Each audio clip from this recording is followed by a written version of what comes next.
Good afternoon, everyone. Today I have the great pleasure to welcome Professor Edward Maginn. He is currently a professor in the Department of Chemical and Biomolecular Engineering at the University of Notre Dame, and he is also a member of the American Institute of Chemical Engineers. Much of his work is devoted to applications related to energy and the environment. For this purpose, his main tool is molecular simulation in order to develop new technology based on charged fluids, including ionic liquids, diepathetic solvents, and molten salts. His group is also the developer of the open source atomistic Monte Carlo package, Cassandra. Professor Maginn has over 250 publications between international journals and conference papers, which to date have been cited more than 16,000 times. So once again, welcome, Professor Maginn. Thank you so much for being here, and please feel free to share your screen and start your presentation.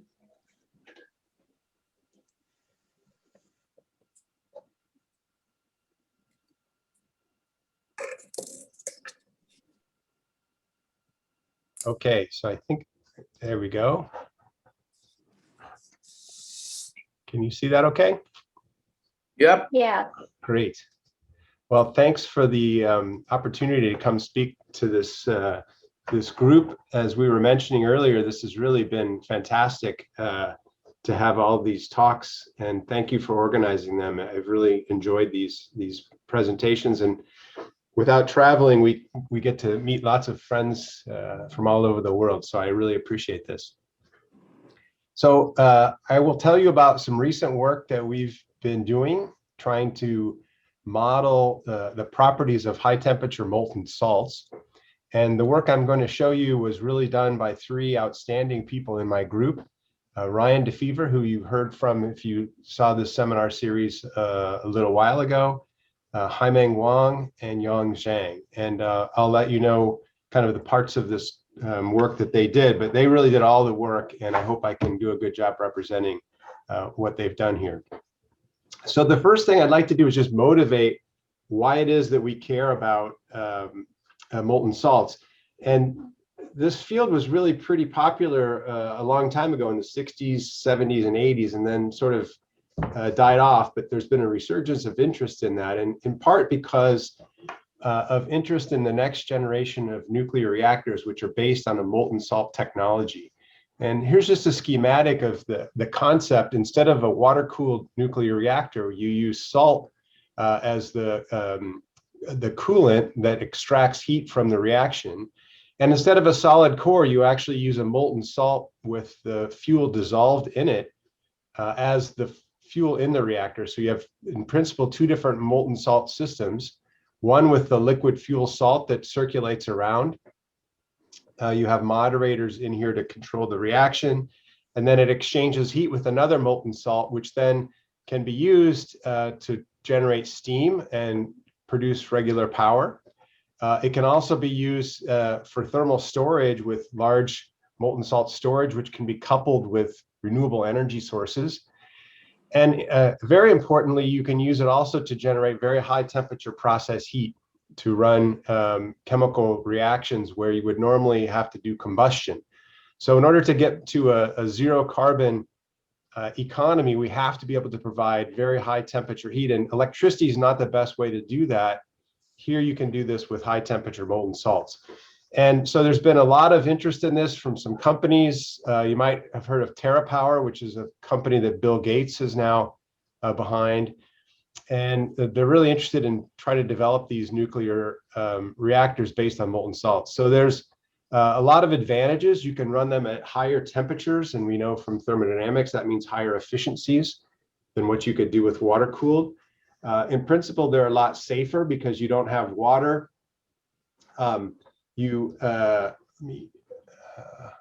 Sorry about this. Because you don't have water, you don't have the high pressures that are involved with water, and so it's safer. You also don't form hydrogen gas. If you think about the Fukushima accident, for example, that was caused by an explosion, because when you have water at these kind of temperatures, you can split that and form oxygen and hydrogen. With the molten salts, you don't do that.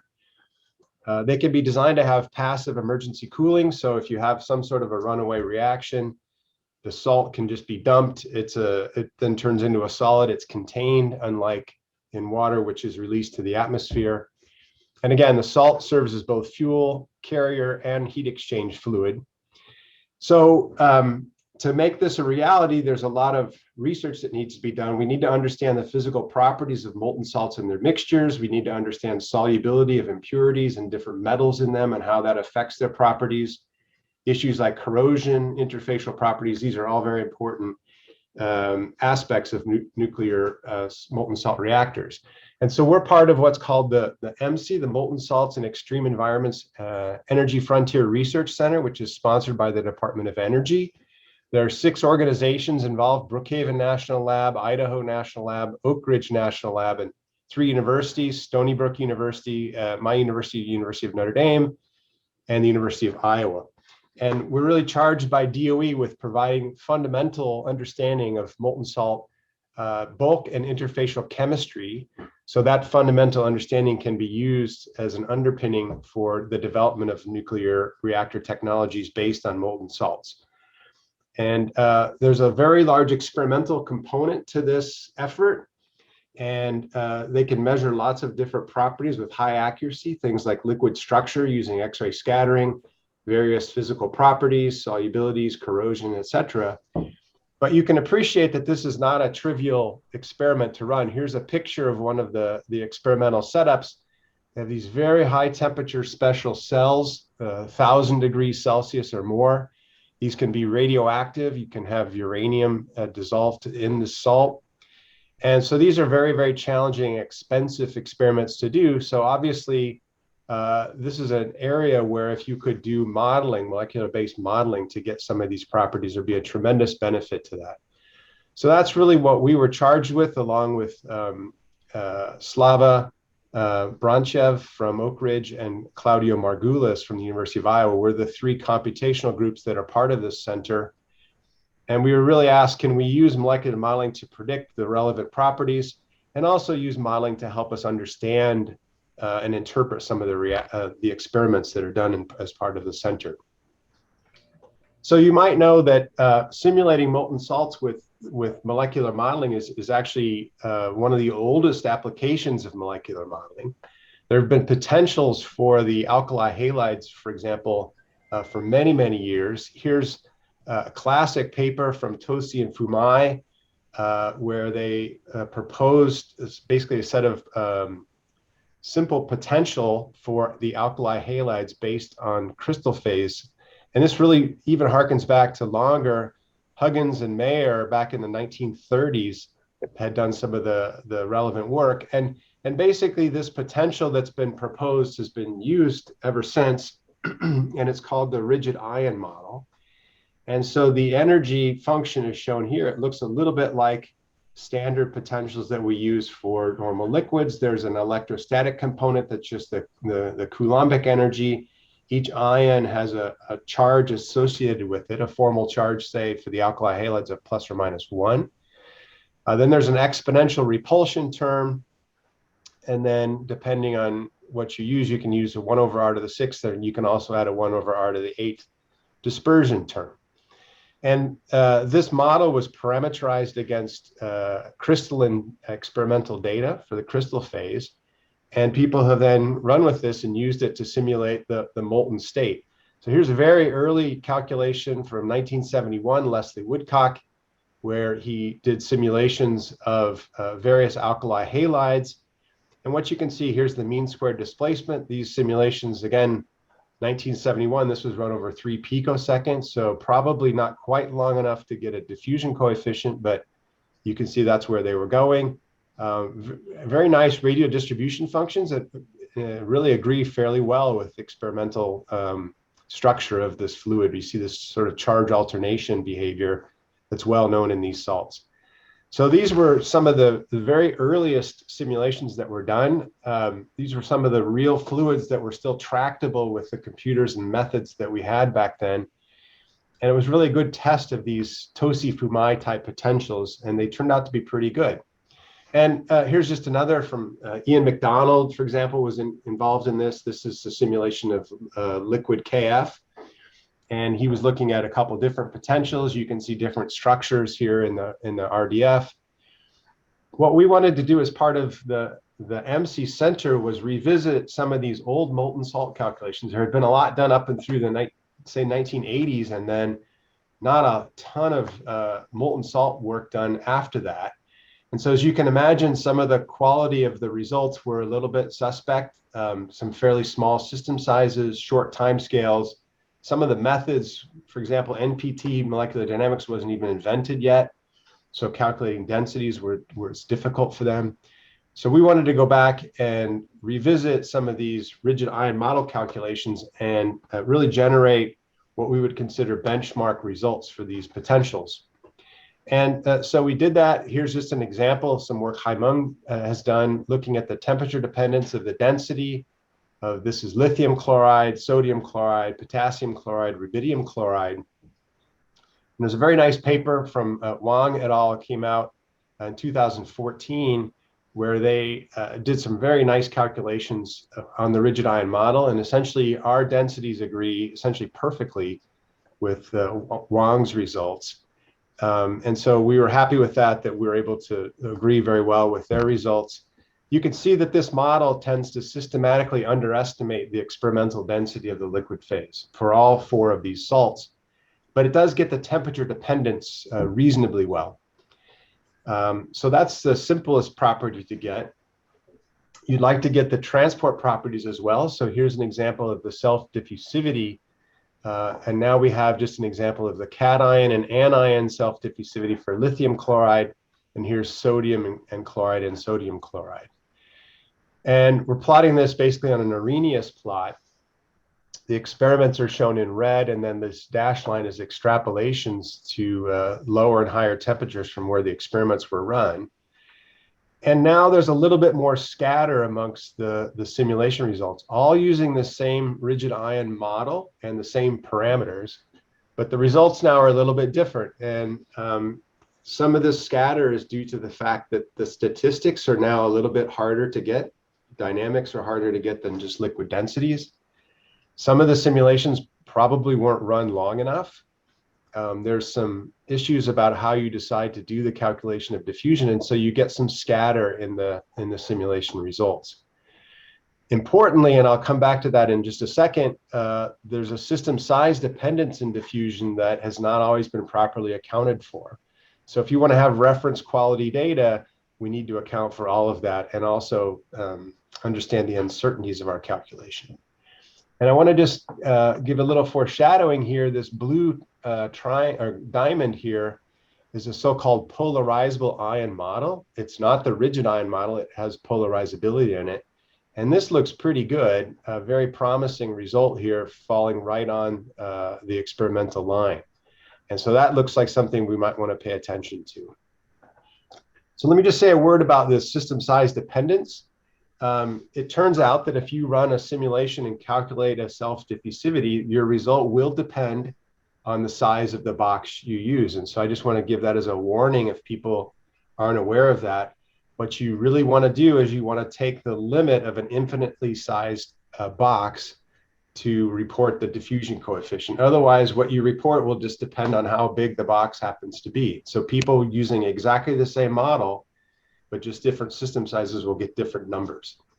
And Ye and Hummer back in 2004 did a little bit of theory and proposed a correction term that you could use to take a finite size simulation with some box length L and get the infinitely sized box by using a correction that depends upon the size of the box and the viscosity, the shear viscosity. What I'm showing you here is results from our calculations of sodium chloride at 1300 Kelvin using this rigid ion model. And we're plotting the self-diffusion coefficient versus the inverse of the size of the box. So at 0, we have an infinite box. And here we have the smallest box. And what you can see is when you run the simulation, indeed, you start to see the diffusion coefficient increase as your box size gets bigger and bigger and bigger. So one way you can estimate what the infinite size diffusion coefficient should be is just do these calculations and then do a linear extrapolation, and you'd report that this is the diffusion coefficient that you want. The Yeh and Hummer correction term is shown here in these pink points. So if you happen to know the shear viscosity, which we calculate for this model as well, and it turns out there isn't a system size dependence of shear viscosity, you can estimate what this value would be. And so each of these points here has taken this diffusion coefficient with a finite system size, apply the Yeh-Hummer correction, and you can see they all give consistent results here. So you don't have to run multiple simulations. You can just run one simulation if you know the viscosity and estimate the infinite size limit diffusion coefficient. So all the values we want to report for this model should be corrected to infinite system size so that we can make good comparisons. Now, the second thing I mentioned was this polarizable ion model that looked very promising. This has been done over the number of years by Paul Maginn and Matthew Salon and others. And they've parameterized this model against ab initio MD simulations for the liquid phase. And we don't expect that this polarizability will be super important for some of the alkali halides. But when there's large differences between the ion size, for example, or we have multivalent ions, then polarization should be important. So this PIM model is a little bit more sophisticated than the RIM. It has the same basic form of a charge-charge interaction, repulsion term, and dispersion terms, but it adds on this polarization term, which has a charge-dipole interaction, a dipole-dipole interaction, and an induction term. And these dipoles are calculated self-consistently at each time step from the electric field present. So I can have these dipoles respond to their local environment. So as you can imagine, this calculation is a little bit more expensive. And so using the PIM is going to be slower than just the simple rigid ion model where you don't have polarization. So we wanted to understand the effect of adding in this polarization on some of these physical properties. When do we need it and when don't we need it? So we did density comparisons again. Remember, I showed the RIM now. We feel very confident that we can accurately calculate the densities for these salts with the RIM. When we use the PIM, what we find is that we get substantially better agreement with the liquid density at all temperatures. So remember, the RIM underestimated systematically the density. The PIM essentially matches the liquid perfectly. So we do get an improvement. That's probably not surprising in that the PIM was parameterized against ab initio liquid phase results, whereas the RIM, remember, I told you, was parameterized against the crystal phase. But you do get much better liquid densities with the PIM. Both of the models, I will point out, capture the temperature dependence or the expansivity of the liquids quite nicely. What about liquid structure? Well, you can characterize this with radial distribution functions, and there's a whole lot of them on this figure. What I'm showing you here is a comparison now of experimental data in red.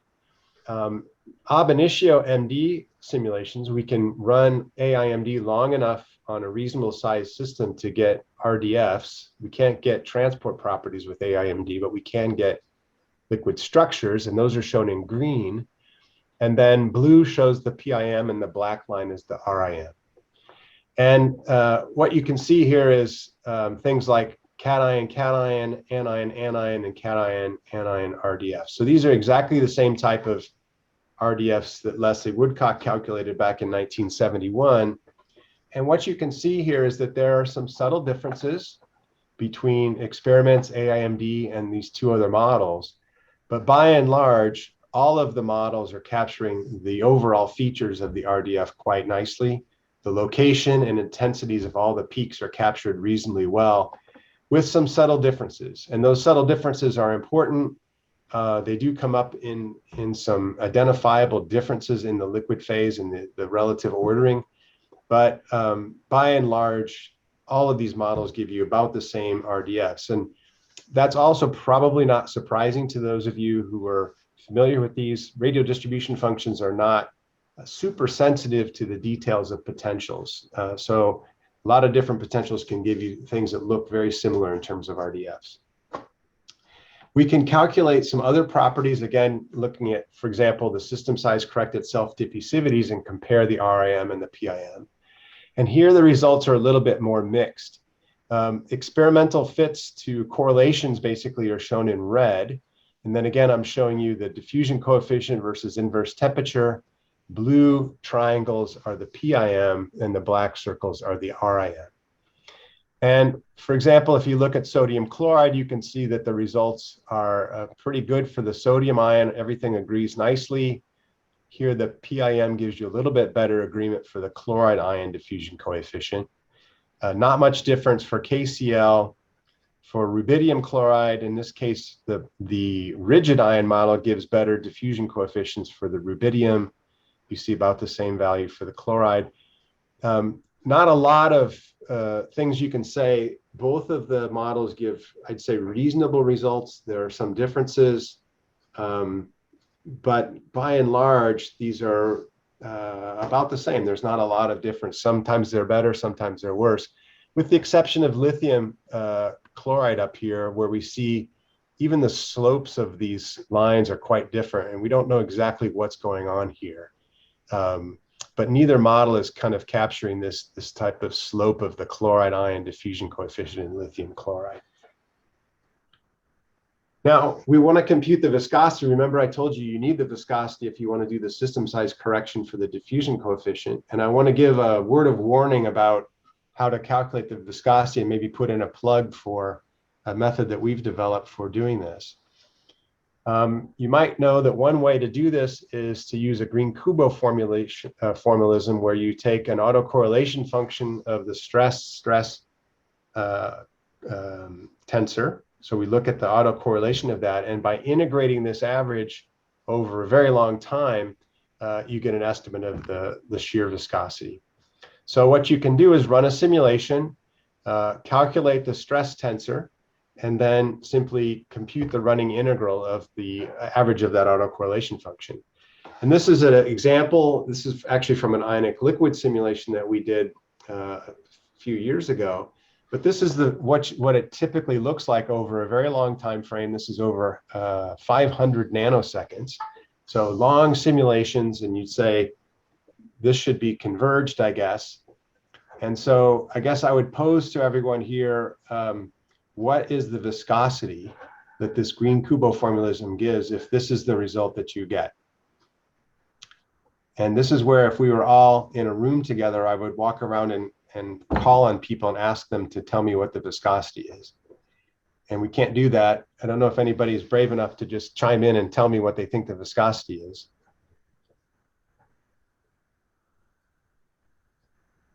Lucienne's going to do it. What is it? What's the viscosity? What would you say? Oh, somebody answered. Richard answered for us. So you might say it's probably around 6 centipoise, maybe? I wrote 5 plus or minus 2. 5 plus or minus 2. So that's what Richard Elliott's going to say. And that's probably pretty good. If your grad student brings this to you, likely you're going to say, I think you need to run more calculations. And so if you run 2 more independent simulations, literally this is what it looks like. And now you say, now what's the viscosity? And now it's maybe the error bars just got a little bit bigger, I think, right? And what's going on out here? What's happening? Why is this going crazy out at long times? And what can you do? One thing you might be tempted to do is to say, well, these are 3 independent runs. Let me just take the average. And if you take the average, you get this black curve, which is well behaved. And then you might say, I'm back to giving an estimate of 7 plus or minus 2 again for the viscosity. And if you get really worried about the quality of the result, then you run a whole bunch more calculations. And this is what you would get if you ran, I think this is 20 independent simulations. And you get this sort of spaghetti line of curves that are all over the place. And why is that? Well, one thing that you might realize if you've ever tried to calculate the pressure in a simulation is that it's a wildly fluctuating quantity. And it's very hard in a liquid to get accurate pressures. And now what you're trying to do is you're trying to calculate a correlation function over a very long time frame where this correlation function is decaying, but it still has information on long time scales because this is a long time phenomenon and the signal is really quite bad. So you have a lot of independent runs. One thing you can do is signal average. And if you were to do that, you end up with this black line, which again looks about like now maybe 8 centipoise or 7.5 centipoise. And these blue curves here are the standard deviation of this mean resulting from all of these independent runs.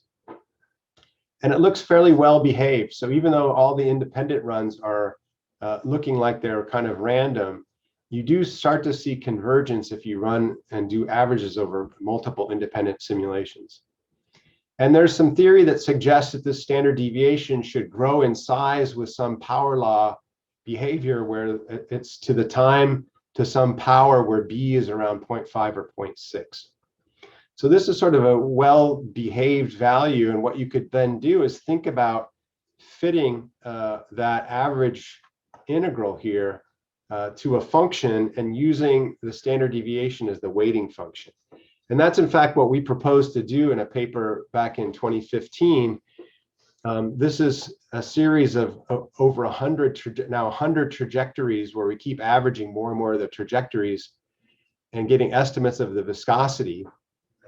And we fit that data to a double exponential using the standard deviation as the weighting function.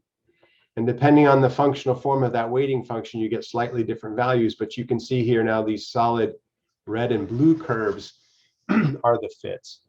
And so what we do is we take this analytic fit and we just then do an analytic integral all the way out to infinite time and use that as a way of getting our viscosity in an unambiguous way. So we're not left sort of eyeballing this fluctuating quantity here. We have a more or less rigorous way, or at least objective way, of getting the viscosity. So that's what we do in all these methods to try to get what we think is an unbiased estimate of the shear viscosity. And you can see why you need to do something like this. Diffusion is really easy to get. A Green-Kubo integral of a diffusivity is just an autocorrelation function of the velocities. For n independent particles, you have n values that you can average at each time step for this. And the velocity is a well-defined quantity. The stress is a derivative quantity, which we know is highly fluctuating. And in principle, you only get one stress tensor at every time frame. So instead of getting n values to put into your average here, you only get one value. There are some tricks you can do to get more than one value, but in principle, you have much less data on a much more wildly fluctuating quantity. And that's why this is way harder to compute. So here's what the velocity autocorrelation function looks like. Here's what the stress tensor autocorrelation function looks like. All of this very small noise at long time, which you don't see here, this all adds to the integral. And that's why it gets to be so difficult. So we went ahead and we're trying to be very careful about how we got these viscosities. Here's the results. We can see some subtle differences between the two different models. And again, like with the diffusion coefficients, both models do a reasonably good job of getting the shear viscosity. Sometimes the RIM does a little bit better. Sometimes the PIM does a little bit better. Both tend to get the temperature dependence reasonably well. You can think about doing a Stokes Einstein analysis now that we have both the diffusion coefficient and the shear viscosity. Interestingly enough, if you look at the filled circles, these are anions, and the open symbols are the cations. They have different slopes, which correspond to different conditions. This is the so-called stick condition, where this fitting parameter C is equal to 6 pi. Here is the slip condition, where this fitting parameter is equal to 4 pi. And we see differences between the cations and the anions that have these different boundary conditions of the Stokes-Einstein relationship. Other transport properties we can compute, the ionic conductivities are of interest. Here again, we see the RIM does better up here, PIM does better down here. both models I would say do reasonably well for this property. And then we also calculated the thermal conductivity, which is an important property for heat transfer fluids. We didn't do the PIM. It's a much more expensive calculation. We didn't end up doing that. We did do it for the RIM, and you can see okay agreement. It gets certainly the trend with the decreasing thermal conductivity as you go down the series from lithium to rubidium. Pretty good quantitative agreement here, not such great quantitative agreement with the lithium chloride. So anyway, we've got these benchmark results, which we feel pretty good about as reference data for this particular model. What we'd like to do is to calculate something that's a little more difficult, which is the melting temperature, the melting point. And this is a little harder to get from a simulation. One way you might think of trying to do this calculation is to just replicate an experiment where you take a crystal and you heat it up and you watch for the first order phase transition signature, like a density change that corresponds to the melting temperature. Or you could take a liquid and just cool it down slowly and watch for the formation of a crystal. And the problem with this approach is that you see large hysteresis depending on which direction you go in. So for example, if you take the crystal phase and you just start heating it up, you see that the density starts to decrease slowly as the crystal expands. And then you see a first order phase transition more or less jump here at around 1280 Kelvin. Now the actual melting temperature of this model is 1073. So you've gone way beyond the melting point before you saw this jump here. Likewise, if you took the liquid phase and started cooling it, you'd see the density increase. It's starting to get more and more dense as it wants to solidify. Boom, you see a crystal phase form, but that happens at 735 Kelvin, way below the melting point. So this hysteresis here is because there's a large free energy barrier for this reorganization of the liquid to the crystal or the crystal to the liquid. And you have to go well beyond the actual phase transition temperature to observe that in a simulation. So we need better ways to estimate this. We've validated in this paper here a free energy based method that we've used and showed that a direct coexistence approach for these molten salts works just as well and is also faster. And so here's the result that we get by using a direct coexistence approach to calculate the melting temperature. The idea here is that rather than have a bulk solid and a bulk liquid and wait for that nucleation event to happen, I instead take a solid and a liquid and I form an interface between them. This lowers the free energy barrier for the phase transition enough such that you can observe a phase transition or a melting or a crystallization phenomenon over the time frame of the simulation. So what you can see here is if you take a system and you're below the melting temperature, say at 1080, and you have a solid and a liquid and you watch over time, this thing will completely solidify. So the solid moves up along the liquid phase and you're left with a full crystal. If you're above the melting temperature and you start with a liquid and a solid, the liquid takes over and wins and you get a complete liquid here. So you can watch for signatures in the potential energy to see that, and you can get bounds on what the melting temperature should be. So here you can see that at 1081 or so, you're forming a crystalline phase. At 1083, it's a liquid phase, and so you're going to estimate that the melting temperature is someplace in between. So we've gone ahead and calculated the melting points and the enthalpy and entropy of fusion for these models and compared with the experiment. And interestingly enough, what we find is that sometimes both models work reasonably well. Like for example, with sodium chloride, they get the melting temperature pretty accurately. For lithium chloride, both the RIM and the PIM do a poor job. The PIM overestimates the melting temperature. The RIM underestimates it. For KCl, the two models do a pretty good job. And again, for rubidium chloride, both of them overestimate the melting temperature. So again, the RAM was parameterized against the crystal phase, the PIM against the liquid phase. Neither one of them do a perfect job of getting the melting point right. And maybe that's because you need to really parameterize against both phases. The other thing that's interesting is to compare the enthalpies and entropies of fusion. And what you can see is that sometimes we get very nice enthalpies of fusion that agree very well. Sometimes it's not so good. And sometimes the entropies are captured pretty well, sometimes they're not. On a plot down here, there's a lot of stuff going on here, but the colored dashed dotted lines pass through values where the combination of delta S and delta H of fusion values give you the correct melting temperature. The experimental values of delta H and delta S and the melting point are showed as these filled squares for the 4 different salts. And then if you look at the corresponding open circles, that's the rigid ion model, and the open triangles are the PIM. What you can find is that sometimes you can fall along this dashed line and get the correct melting temperature, but you get the wrong enthalpy and entropy of fusion, but they happen to cancel out just well enough so that you get the right melting temperature. So that's obviously not what you'd like. You'd like to get the right melting temperature because you're getting both the enthalpy and the entropy correct, but you don't always do that. And so I would say both of these models still need a little bit of work to get the solid liquid phase equilibria perfectly accurate. Okay, so that's just really kind of putting those 2 models through their paces. I want to shift gears and talk briefly about how to fit a faster potential to the PIM.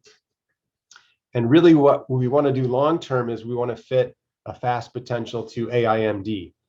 And so I think a lot of people are familiar with now these machine learning algorithms that are allowing you to run calculations with, for example, AIMD, and then fit a black box type potential using machine learning, and then run calculations using that faster machine learned potential.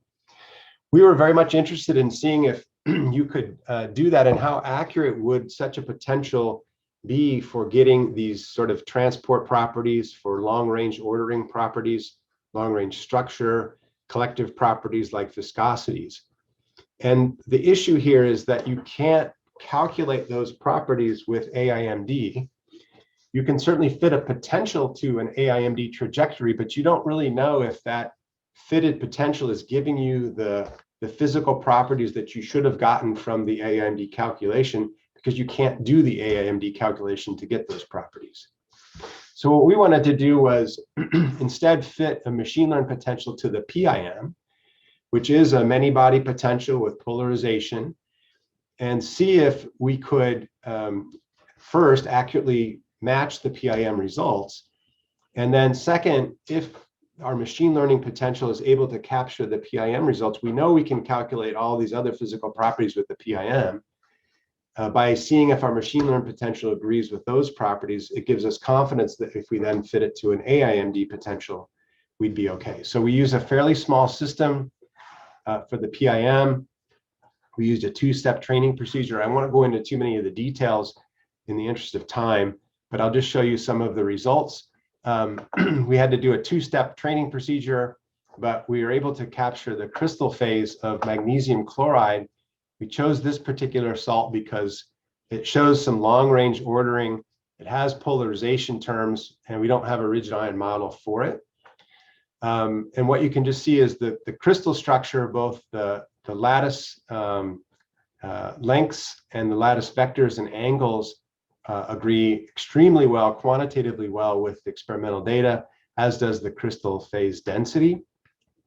The structure of this, the liquid structure of magnesium chloride, is well captured. So you should compare the PIM is our experiment now, the blue, with the black curve, which is our DeepMD model in the black. And it's quantitative agreement. We get a little bit better between the first training step and the second. Almost identical liquid structures. The liquid densities now are very good. Here's the first training. The second training gets us to within less than 1% difference of the PIM densities. So this looks very promising. And the self-diffusivities also match the PIM very accurately.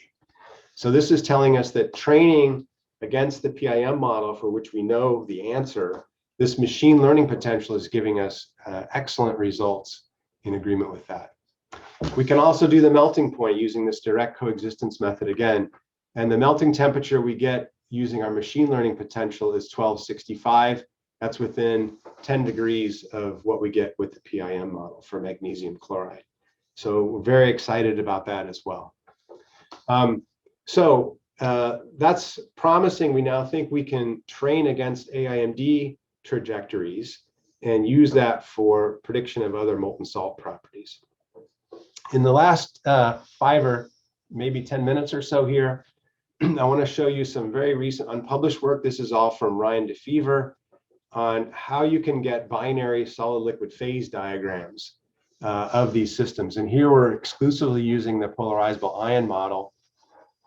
Here's what the experimental phase diagram of KCl and lithium chloride looks like. You see up here in region A, liquid mixture, and then these two liquidus lines are the boundaries between lithium chloride and a liquid mixture, and potassium chloride and a liquid mixture, and then below that we have a solid mixture.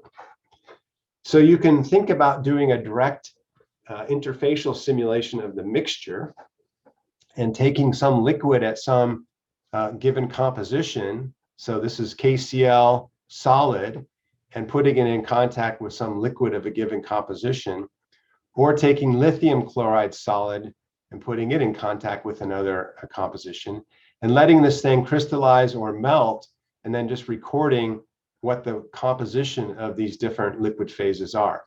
And you should be able to then trace out the values along the liquidus curve. And we benefit from the fact that in this particular system, you have essentially pure lithium chloride crystal and pure potassium chloride crystal on these two boundaries. So here's just an example. You start with, say, a 50-50 solid liquid mixture. You see the crystal grow or melt, and the potential energy will eventually converge, and you can compute what the final liquid phase composition is. So here's an example of the potassium-rich side of the phase diagram at 900 Kelvin. 3 different simulations with different initial mole fractions of lithium chloride. They all come to equilibrium, and you get slightly different values of the mole fraction. This is essentially the uncertainty of the calculation. You can take the average value of this, and this gives us 1 point along the phase diagram. And if you do that for a lot of different compositions and temperatures, here's about 50 different independent simulations. You can map out the phase diagram of the lithium chloride, potassium chloride system. So these direct coexistence calculations are shown as the green symbols. The uncertainty here between the independent runs is the error bar. And the experimental data is shown as the dashed line. So I'd like to say just a couple things about this. First of all, we get the eutectic location reasonably well compared to the experiment, but you can see that our eutectic temperature is too high compared to the experiment. And that's pretty much driven by the fact that our lithium chloride pure melting temperature is too high.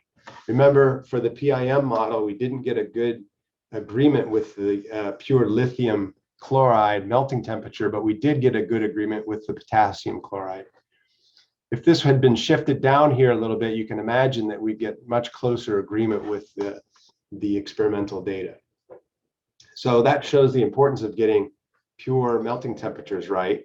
But we do seem to get the liquid non-ideality, if you will, right, which probably is because we've parameterized, again, the PIM model. We didn't, Matthew Salon did, but parameterized against the liquid phase properties of this molten salt. Lastly, you might think, well, could we, instead of having to do this tedious direct coexistence method, could we use a free energy method and just calculate the quality of chemical potentials between the solid and liquid phases and also map out the coexistence curves? And the answer is you can. Ryan has done a very elegant demonstration of how this works. Essentially, we're taking, again, the PIM potential and doing alchemical changes of, say, potassium chloride and lithium chloride, and changing the potassium ions into lithium ions using MBAR, multi-state Bennett's acceptance ratio method, to gradually turn off the potentials or convert the potentials that are relevant in the PIM from a pure potassium state to a pure lithium state. And you do that over multiple windows, essentially, of values of lambda. And the algorithm is you start with, say, pure KCl, select 5% of the potassium ions at random, and alchemically transform them into lithiums. And as you do that, you get a change in the free energy in moving from pure KCl to now a mixture of 95% KCl and 5% LiCl. So this is the free energy difference between these two states over this window. So each point here is a simulation at a different value of lambda from 0 to 1. And then if you're very patient and do that, you can do that over many, many different windows. So this is just getting you to 5% lithium chloride. You keep doing that and go all the way to pure lithium chloride, and you find this particular curve here where the free energy difference of converting pure KCl to pure lithium chloride is 142.6 kilojoules per mole. You have to correct for the ideal term because the masses have changed, so that the total delta G for that transformation is shown here in orange. And that's used then to get the excess Gibbs and the excess Gibbs free energy and the excess entropy. I won't show you the details of how that works, but here's the values. We also get excess volumes. Doesn't agree perfectly with the experiment, but these are very small excess volumes. The excess enthalpy and excess Gibbs energy are matched fairly well with the experiment. Here's the excess entropy that we can get as well. So there's some benefits of using these free energy methods. Then Ryan very elegantly showed that if you can map out the solid liquid phase diagram by finding this excess free energy as a function of temperature and composition. He fits this to a Margulis type model, activity coefficient model. And from that, you can back out the coexistence values. And using this Margulis model, you get essentially the green line is the phase diagram. The gray symbols here, again, are the direct coexistence values that I just showed you. The agreement is perfect. So these two methods are consistent with one another. And I'll just show you again, remember, the experimental value shows a lower eutectic point, and that's because, again, we've missed the experimental lithium chloride melting temperature here with our model. You could also think about applying an ideal model where if you take the activity coefficient to be 1 for the system, you can trace out the coexistence curve by knowing what the enthalpy of fusion is, and the temperature, you get this blue line here. And so this is a non-ideal system. Our model is capturing the non-ideality fairly well. And so this model is doing, I think, a good job of liquid phase. And so these are two methods that one can use now to map out these phase diagrams for the binary systems. So let me end and summarize. I hope I've convinced you that there's reason for us to start studying again molten salts. There's great technological importance, and we need good methods and accurate force fields to predict their properties. We've done an assessment of two popular models, a simple rigid ion model and the more complicated and accurate polarizable ion model. For the alkali halides, there's not huge differences between them, but we know for other systems like magnesium chloride, you're going to need polarizability. The AIMD model is good for structure, but too expensive for most thermophysical properties. But we have hope that we can use machine learning force fields to rectify that and use that as input to train good potentials, and then use these procedures we just demonstrated to calculate the thermophysical properties. And I showed a method that we've been using to map out the solid liquid coexistence for binary systems. So we're working on more mixtures, adding impurities, and doing lots of other stuff with these techniques. Let me acknowledge the DOE and MC for funding this work. Claudio Margulis's group, Slava Branchev's group at Oak Ridge, and Matthew Salon helping us get his metal walls code, which runs the PIM, to work. We appreciate their help.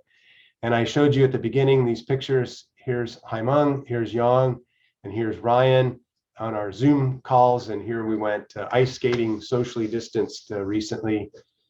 Also like to thank the folks at the MOSDEF and SINYAC folks who helped with some of the software development that we used, Notre Dame Center for Research Computing, and our ComCell lab at Notre Dame where we all work. And thanks again for the opportunity to talk with you all. And I hope there's maybe a time for a few questions. Thank you.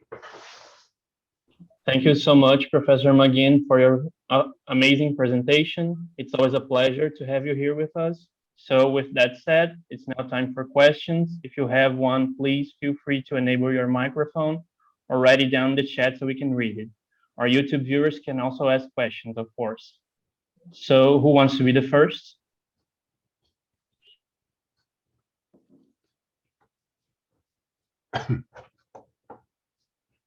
I can be the first. Okay, go ahead, Professor. Thank you, Maginn. Very exciting talk. And for sure I'm going to see this presentation again because you have several points that I think new ideas and new discussions. But okay, I'm curious about the diffusivity and the viscosity.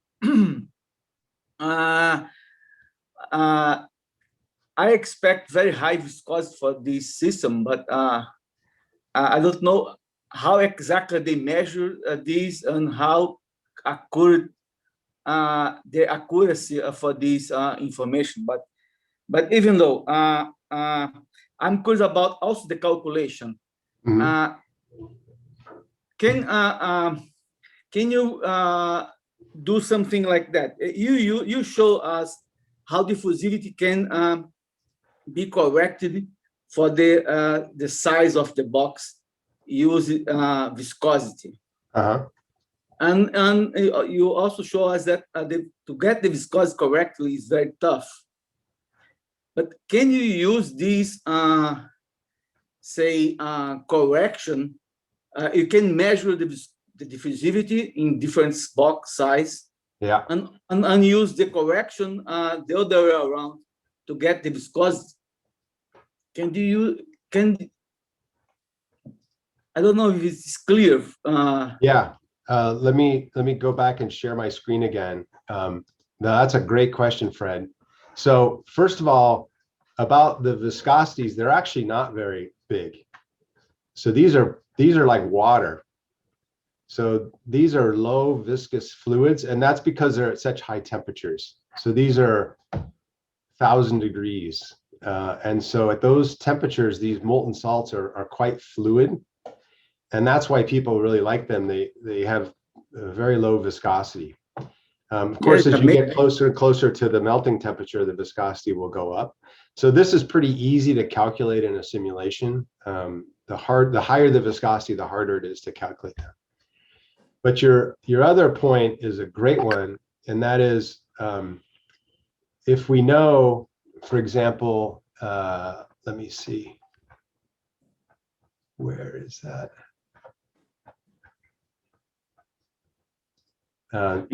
This one here. Yeah. If we're to believe this particular model here, and I just showed you it's way easier to calculate self-diffusivities than it is to calculate viscosities. Could we use this dependence to estimate the viscosity? And you're exactly right. And people have done that. So what they'll do is they'll run simulations with different size boxes, calculate the diffusivity, and essentially back out the viscosity with this model. And I think it's a pretty good way to go. It's if you just need an estimate of the viscosity, you can see this matches really well. In this paper here, which we published 5 years ago or so with Yannis Economy, I don't know if Yannis is on the call or Ultan Multis is on the call maybe. We showed for a whole bunch of different systems. We looked at charged systems, uncharged systems, chain type systems. They all obey this sort of scaling relationship here. And people have looked at other forms of this. There's some in the literature you can find more on this, but this seems to be correct. And yeah, the viscosity doesn't seem to show a system size effect. So this is a probably a good way of estimating the viscosity, and it's a cheaper way to do it. It's a good idea. Thank you. I have a follow-up question. So first of all, thank you for the presentation. It was a very rich presentation, not only in terms of the modeling of the salts, but also in terms of the methodological developments that you have shown. So I have a question also related to the viscosity method that you suggested to have this normalization by the standard deviation. Mhm. It's more a curiosity because when you calculate using the green cubo formalism, if you only use one averaging, as you have shown in your slide, one-time average, usually this oscillates a lot and it's very difficult to calculate the integral from that. So usually you do a multi-origin time averaging, right? Yep. To get more statistics from your trajectory, so you reduce the noise of the trajectory. Yep. So the first question is that, did you use a multi-origin times averaging in that in the plots that you have shown that, yeah, in these plots that you show that the lines go crazy? I mean, is this already considering a multi-origin? Yeah, like this one, right? averaging? Yeah. In this particular plot, I have to remember, I don't think this one is multi-origin because this was such a long simulation. So this is kind of ridiculous that you would go this long, 500 nanoseconds. What you're suggesting is exactly what you could think about doing, would be to take this trajectory and break it into 5 independent blocks, right? And do this integral over from 0 to 100, and then from 100 to 200, and average those together. So you'd have 5 independent solutions, right? It's not this that I mean. This would be a block averaging, right? So you would run with 5 blocks. But what I mean is that you replace the summation that you have by a double summation. Yeah. So instead of summing from time 1 to time 500, you would sum from time 1 to time tau, and then you would reduce the time window Yeah.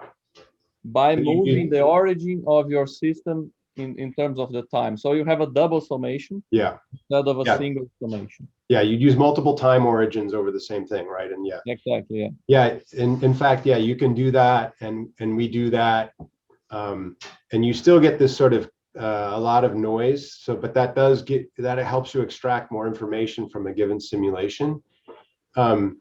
You have to be careful to make sure that those time origins are far enough apart that you've got some decorrelation involved with the system.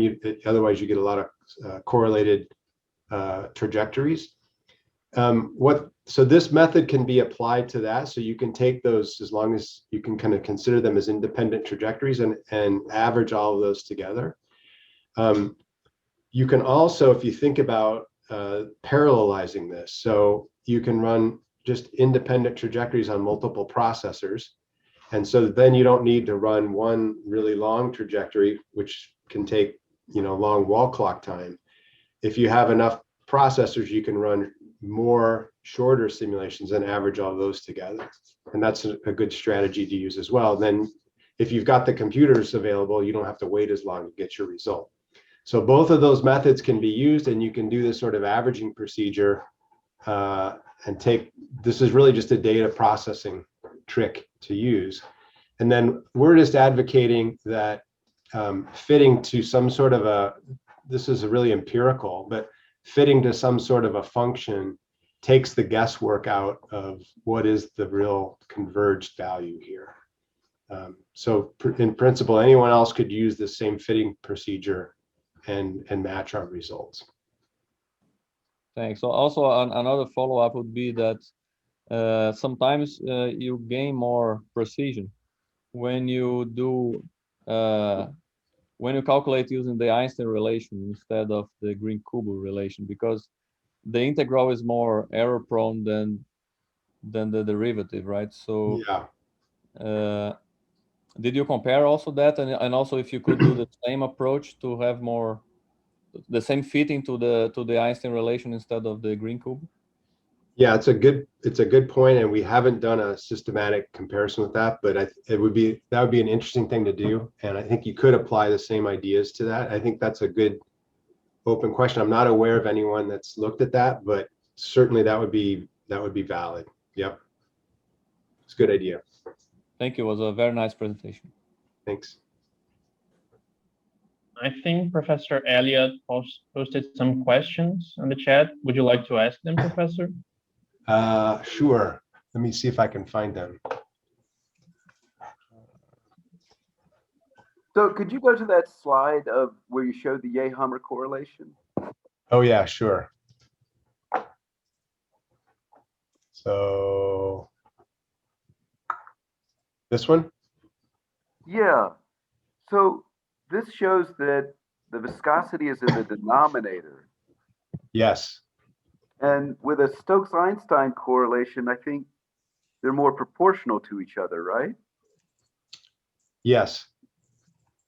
So, Well, yeah, what this shows you is if you have a very viscous fluid, then the system size correction is small. So the diffusion coefficient, can think of it as not a long wavelength phenomenon.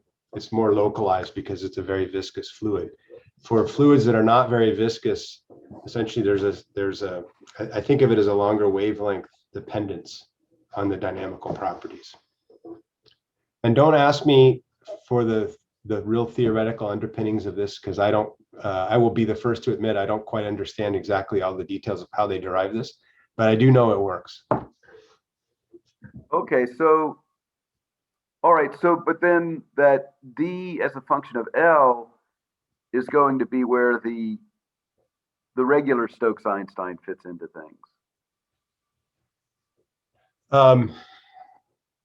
No, I would use the infinite D infinity in a Stokes Einstein model, and that's what we used. Okay, I guess I see what you mean. Yeah, Yeah. so you should just disregard the viscosity dependence, but then you said it would make a good correlation. I don't know. Let me just back up and say, did you ever look at Stokes Einstein once you Yeah, we did.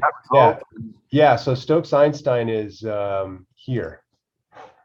So this is Stokes Einstein here. Can you see that? Okay. So this is your Stokes Einstein, and so what we're plotting here is we don't have a diameter, so we just plot DRS versus 1 over the viscosity, and this is over KT. So then you should get this would follow a line, and the parameter here C depends on a stick condition is 6 pi and a slip condition is 4 pi. And what we're showing here is that you get different slopes for the cation. The filled circles are the anion and the open circles are the cation. And so you see stick or slip differences between the cations and the anions. And I don't fully understand why that is, to be honest with you. But the Stokes Einstein model does work, but you have different boundary conditions for the cation and the anion. And I'd be curious if anyone can help explain why that is. I don't quite know why. Okay, so there is a kind of a correlation, but it's kind of like ad hoc, right? Yeah, I mean, I'd say Stokes Einstein is it's remarkable that it works. It's not really, I think it's really better suited for a colloid or something like that, but that it works on a molecular scale for these systems is somewhat remarkable. But that, it does. It seems to be okay. And the two models, with different physics, show basically the same behavior too. Okay, very interesting. So just a brief question. You use the velocity autocorrelation function instead of the mean square displacement to calculate your diffusivity. Why is that? I forgot. No, actually, we use the Einstein mean square displacement to get the self diffusivity. Oh, okay. Yeah, I was showing a velocity autocorrelation function as just pedagogically why diffusion is so much easier to get than viscosity, because you have a collective variable versus an independent or individual property here. Okay. But we actually didn't use this. You could, but we didn't. We used the Einstein value. And again, as the earlier question, you could use an Einstein formula for the viscosity as well too, but we didn't. It's personal preference. So last question, this is maybe a digression, but there are these residual entropy theories for transport properties. Have you looked at those at all in general? We have not, and I think there's probably several people on this on the line right now who know a lot about this that I don't know about. But I think that would be curious. It would be very interesting to look at that. But we have done nothing with that, to be honest with you, Richard. Okay, thanks. So I think Professor Jin has his hand raised for a while. If you want to ask a question, please go ahead. Oh, yeah, thank you. So thank you, Professor Maginn, for a very nice talk. So actually, I have a couple of questions about your comparison in terms of RIM and the PIM. So in your result, you show the RIM and PIM, they show different diffusivity, which can be understood, but it seems like they're like a GOVAR calculation, they agree very well, right? Yes. And my question is, what about if you compare RIM and PIM results on the interfacial structural properties, say the electrolytes, or I would say the molten salts on the substrate, are they going to predict the similar results? Yeah, that's a great question, and it's not something that we've looked at. But if you think about a charged interface, for example, on an electrode or something like that, where polarization effects are undoubtedly important, you would just believe that the polarizable ion model is going to give you much more physically believable response than the rigid ion model.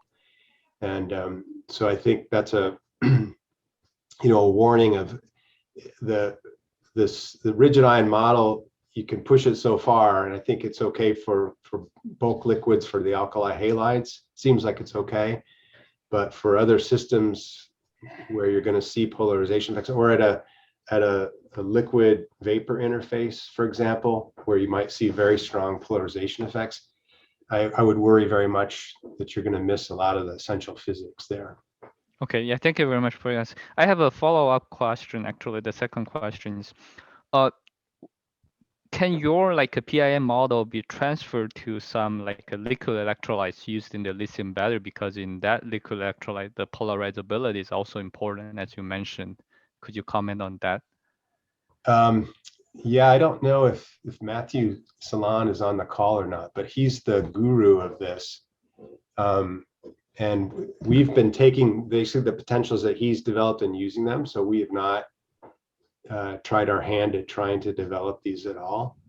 But yeah, I would think that the kind of the principles that are behind these potentials could be applied to electrolyte systems as well. There's lots of other polarizable, the amoeba type potential and several other ones, Drude type potentials that people have used. And this might be another way that you could do that as well. So, but we have not done any work developing those potentials. We've just been kind of testing them and seeing how they work. Okay, yeah, thank you so much. I think Raul Fuentes has a question. Please go ahead. How are you? Nice talk, Professor. Your PIN, Polarizable Ion Model, in principle, is adapted to the experimental data or with the first principle calculation, or how is adapted? So the polarizable ion model, from what I know, was primarily parameterized against first principle calculations in the liquid phase. And then adapt to the experimental data, or is direct with the calculation with the first principle? So I think the parameters are derived from the first principles, and then that group, Salon Group and Maginn and others have applied it to a lot of different systems and made comparisons with experiments, and so there's a whole series of papers where they show kind of the accuracy of the model, and it performs very, very well for a wide range of different systems against which they've published parameters. So it's a I think a very good model. One of the challenges is that it's not available in a lot of the common MD software packages that people use.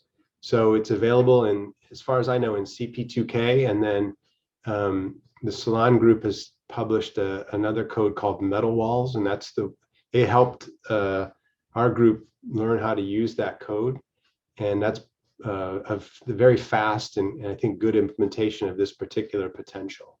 But it's not in, as far as I know, it's not in kind of the standard LAMPS or GROMACS type packages. So that's a limitation, I think. Yeah, thanks. You have a great result. Thanks.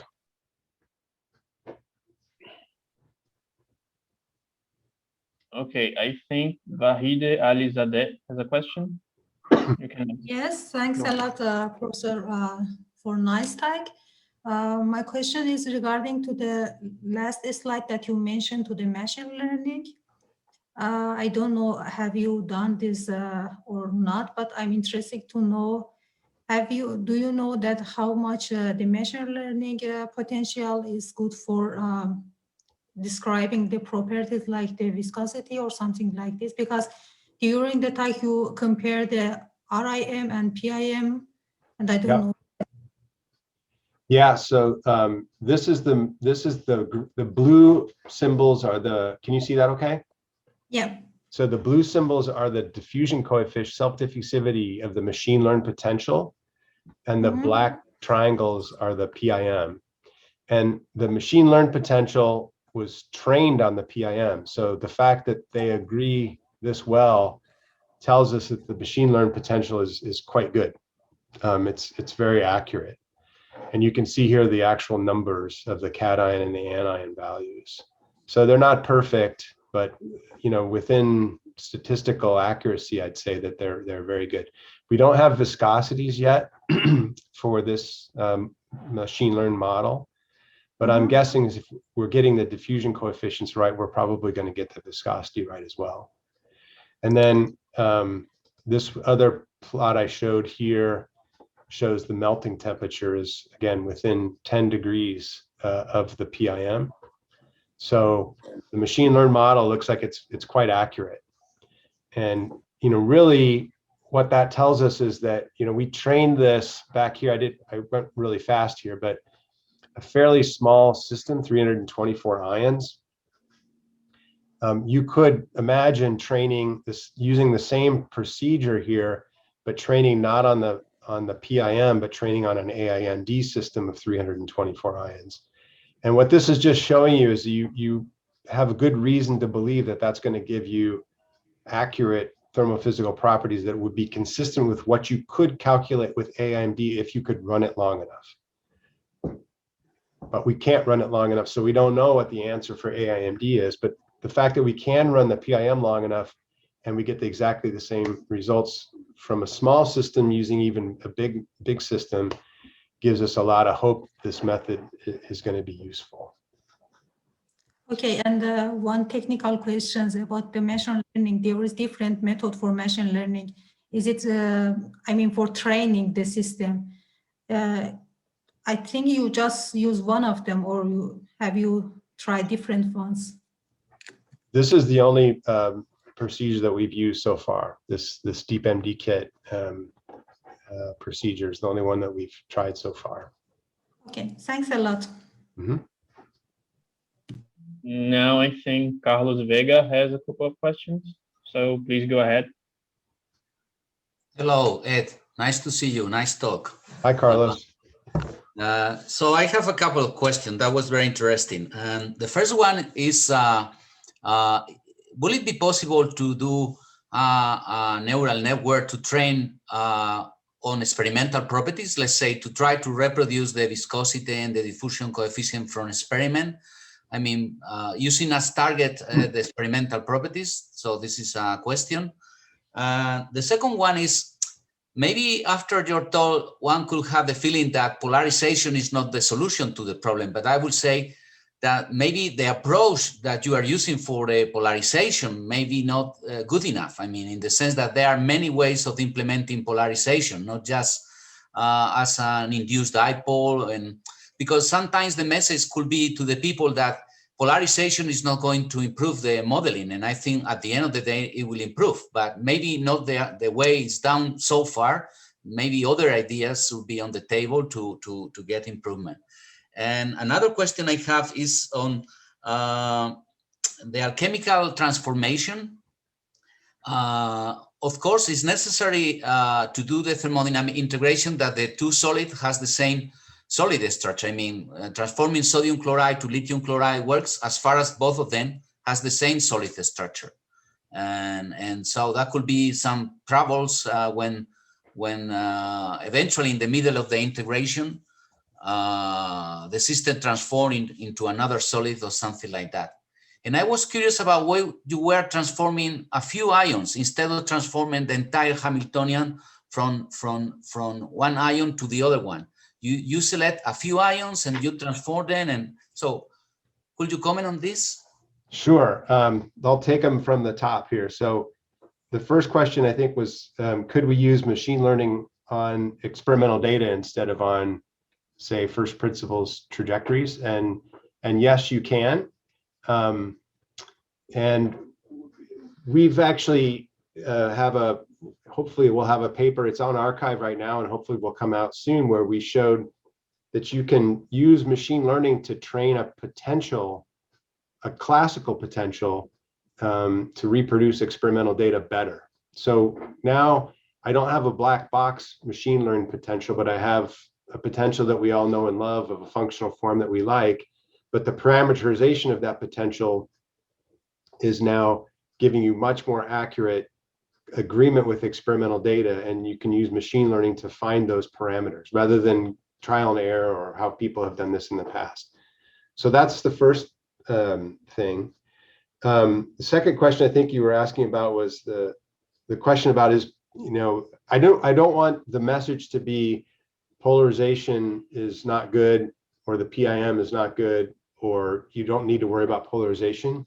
I think for the alkali halides, where you have something simple like sodium and chloride, where single charge, they're both basically the same size, there probably polarization doesn't have much of an effect. And so I think you see that you can get reasonably good results for those systems, at least in the molten case and in the solid phase, without having to have polarization.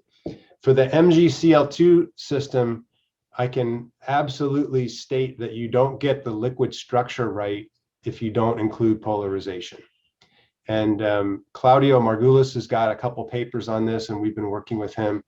You start to see some longer range structures that form in MgCl2, the molten state, that you can see very clearly from X-ray scattering experimental data. And you can capture that if you include polarization in your model. You don't capture that at all. You don't even get the right charge ordering. So you don't get the right G of R with that system if you don't have polarization. So you do need it. This question about is the PIM formalism the right one? I don't know. I mean, it is a formalism. As we've said, there are other ways to add polarization into systems. I think it's an open question as to what is the best way to do that. So I think we still need a lot of work to do on that. I think that's a good area of research to try to understand better. This just gives you at least some benchmarks that we can now look to and say, well, here's how this particular model performs. Let's see maybe where we can improve, and you've got some ideas about how to improve it. So I hope that answers that one. The last question about the alchemical changes is a really good one. First of all, we're not doing the alchemical changes in the solid phase. So we're only doing it in the liquid phase. So if I have two different crystals, you're right, lithium chloride and potassium chloride both have the rock salt structure. So if you were to do those in the solid phase, you would be okay. If you had two ones with different structures, you would have trouble. I didn't show here, as Ryan has been doing potassium chloride and magnesium chloride. There, they have two very different crystal structures, and you also have two different charges. You have to change a potassium into a magnesium, a +1 into a +2. So there's some other complications involved that Ryan's figured out, and stay tuned for that. But here, we're only doing the transformation in the liquid phase.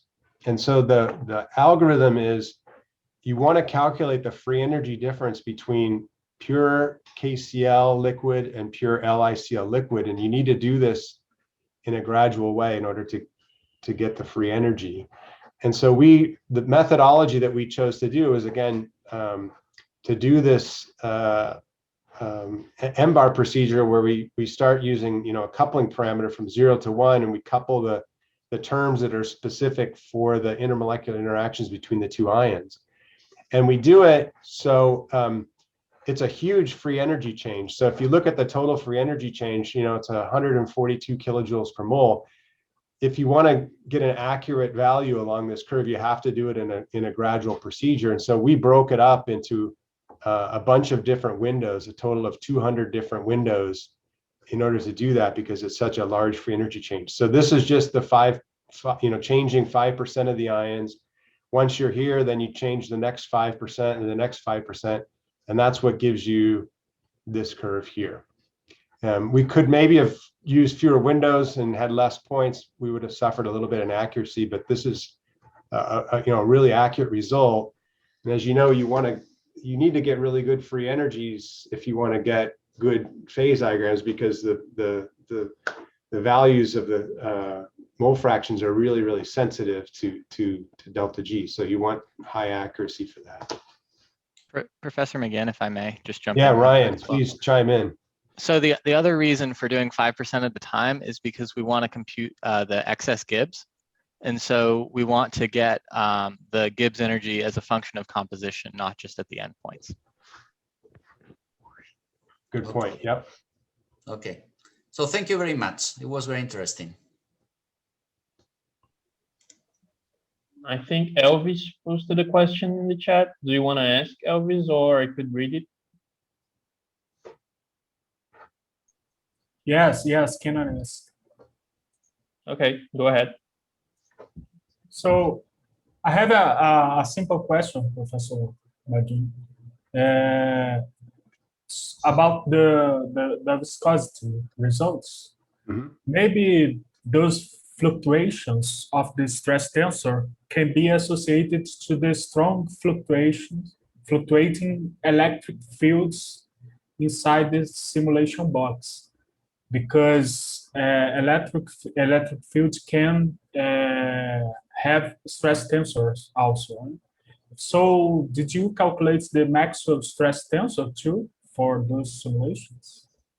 The maximum stress tensor? Maxwell stress tensor. Maxwell stress tensor. Yeah. No, we did not. I'm not sure I even know what that is. So maybe you can educate me on what's the Maxwell stress tensor? No, it's simple. There is the stress tensor for the electromagnetic fields. Okay. So if you have strong electric fields inside the simulation box, they have stress. They have stress tensor too. I see.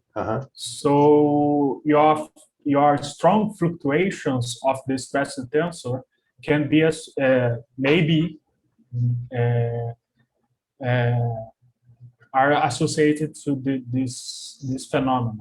Yeah, that's a great idea. Thank you for suggesting that, and it's something we can definitely look at. We did not do that though. I will say that those kind of wild fluctuations, you would even see that if you tried to calculate with a simple, even an uncharged model of an alkane or something like that. You'll still see some pretty, maybe not this big, but you'll still see some pretty large fluctuations. I think it's inherent in the nature of the pressure, basically. Anytime you calculate a pressure in a liquid, it's a wildly fluctuating quantity. So there's some characteristic of that, but this electric field is also something that would be important and we could look at for sure. So thanks, Elvis. Heath Turner has his hand raised. Would you like to ask a question? Yeah, I've got I guess more of a practical question in terms of your two-phase simulations where you have the solid liquid together, and you're trying to predict the phase transition from that.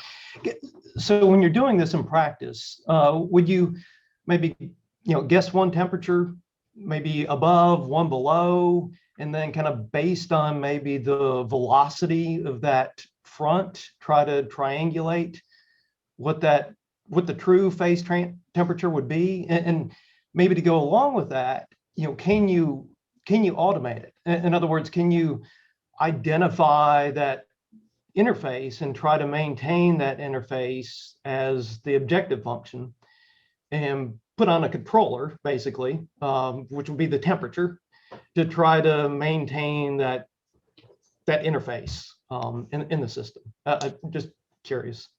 Yeah, that's a great question, Heath. And I'm going to try to give an answer, and then Ryan and Haimeng, who did these calculations, are going to maybe correct me. So I think they're on the call too. But I think the answer is yes. You need to do a few scouting calculations to first get your bounds. So you would do those in sort of a coarse way to sort of say, okay, if the melting temperature is 1,000, but you don't know that, you would have to kind of scan over there and you find your bounds, and then you sort of narrow in on those.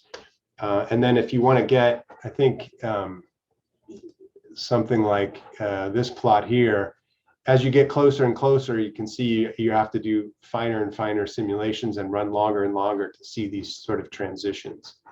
And then at some point you kind of give up and you say, well, here's 1270 and here's 1260.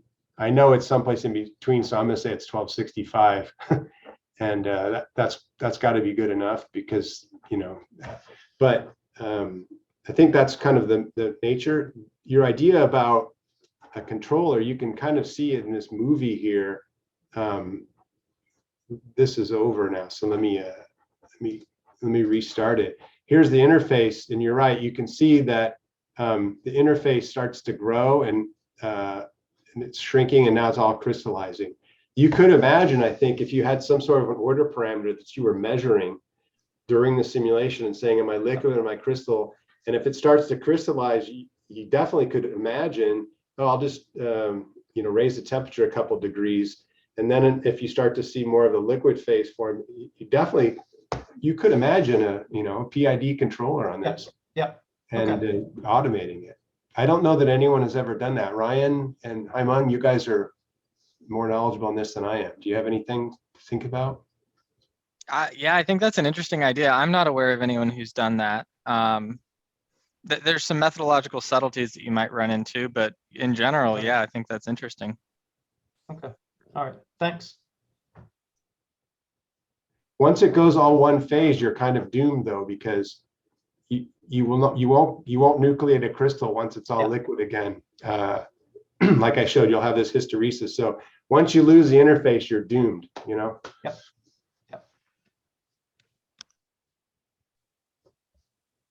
Professor Bruno Horta has another question. If you want to ask, go ahead. Hopefully a very quick one. It's more technical. It's about the training of the deep network, because as I understood, you only train the model on the crystal phase, right? No, I'm sorry, I went really, really fast over that. So we trained it on both the crystal phase and the liquid phase. And we started by just training on the liquid phase and found that we didn't get such great performance. And so we now train on both the liquid and the crystal phase. And the other thing, that there's a two-step procedure. So here we utilize both the crystalline and the liquid phases. But we also, you can imagine that let's say you want to do a constant pressure simulation, you're going to see fluctuations in the volume. You'd like to be able to scan over those different volumes. And so in the first step here, you run constant volume simulations. And maybe I let Haimang, if you want to, you can provide the exact protocol that you use, but you do constant volume simulations at plus or minus different densities so that you capture a lot of different densities. And then you can come back and run NPT simulations with your first generation of model to get the more natural volume fluctuations, and then go back and train on those different actual snapshots in the PIM model and use those densities as a more accurate value. So that's sort of this two-step approach. Did I get that basically right, Haimang? Yeah, I think that is accurate. We have to cover the volume fluctuation in our training data, or we will not capture the right density.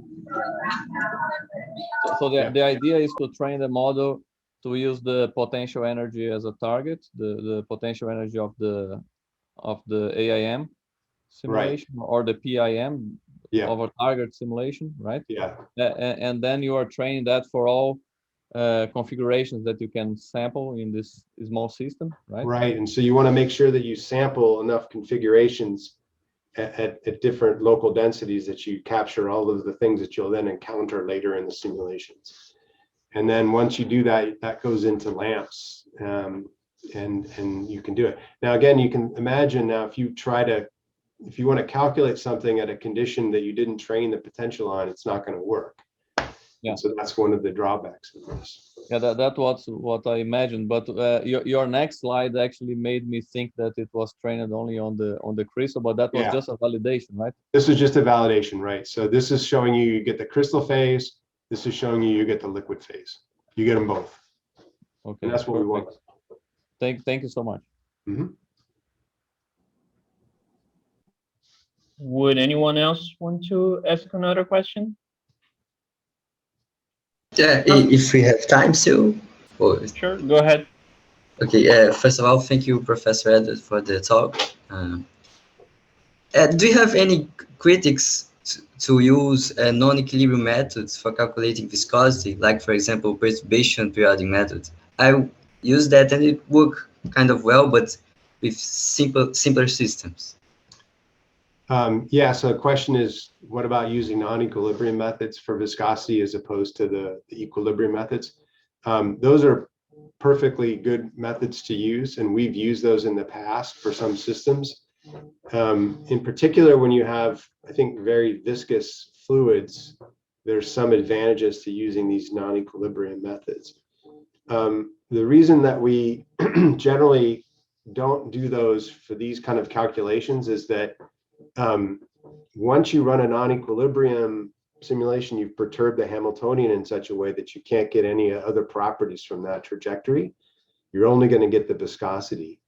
And what we'd like to do is run a single trajectory with an equilibrium simulation, and then we can calculate all of the properties from it. So for example, we can run one trajectory and get the ionic conductivities and get the viscosities and get the thermal conductivities all from a single simulation. If I wanted to get those transport properties from non-equilibrium methods, for example, I'd have to set up a thermal gradient and I could get the thermal conductivity, but I wouldn't be able to get, say, the viscosity from that calculation. So here it's a little bit more efficient in the sense that I can run one simulation and get all the properties I want. Yeah, that's true. But sometimes you have to perform very long simulations, so it would be beneficial to get different but smaller. But that's a trade-off, probably. Yeah, and so it's totally valid. And yeah, I think there's many cases where if you want to do the non-equilibrium method, that's a perfectly good thing to do, and you should work. Mm-hmm. And you can use these same type of methods. So another thing is lithium probably will have some covalent nature. The interaction between lithium and chloride will probably have some covalent aspect. So it may be the case. Would that mean that you could not just use polarizable models, but somehow include other terms in potential to account for that? Or is that just irrelevant or something like that? No, that's actually really, that's a very interesting point. And that's one of the, if you looked at all these results, lithium was always the bad actor. It's the one that we do worst on for almost all of these properties. And for example, if I go up even to, well, the density, it's not so bad, but some of these properties, you know, we do worse with lithium. Here we're doing really poorly on the anite. And so, yeah, some covalent interactions have been suspected could cause some of the problems with this. This seems to be the, you know, the worst salt for us, and that's one of the reasons that it could be that we're not capturing some of the physical nature of what's actually happening in solution. It's a good point. We don't know right now. Yeah. Oh, thank you very much for your attention. Yeah.